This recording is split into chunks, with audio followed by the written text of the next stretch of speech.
Hello friends, તો હવે પ્રશ્નમાં ફરી હાજર છું એક નવા વિડીયો સાથે.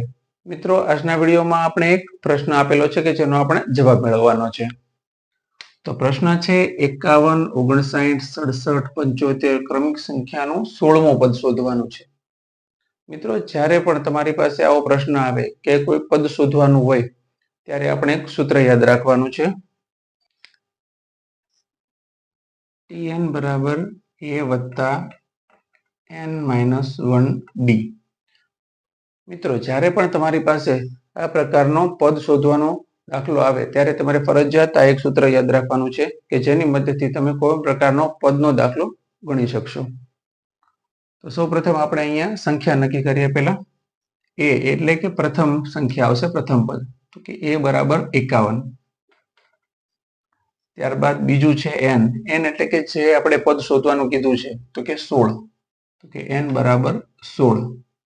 અને ત્યારબાદ d એટલે કે ડિસ્ટન્સ, એટલે કે આ જે ક્રમિક સંખ્યાઓ છે 51, 59, 67, 75, તો કે ક્રમિક સંખ્યાઓમાં તફાવત કેટલો છે?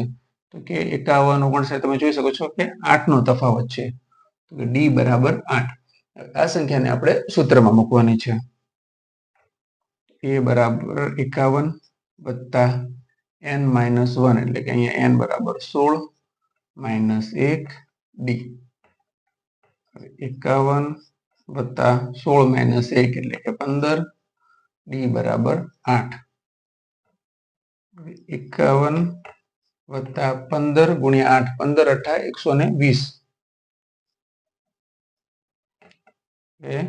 51 વત્તા 120 તો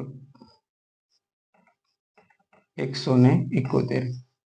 તો 171 છે 16મું પદ થશે. છે ને ખૂબ સરળ. આવી જ રસપ્રદ માહિતી માટે અમારી YouTube ચેનલ લર્ન વિથ વિકીને સબસ્ક્રાઇબ જરૂરથી કરજો. ફરી મળીશું એક નવા વિડીયો સાથે. ત્યાં સુધી થેન્ક યુ.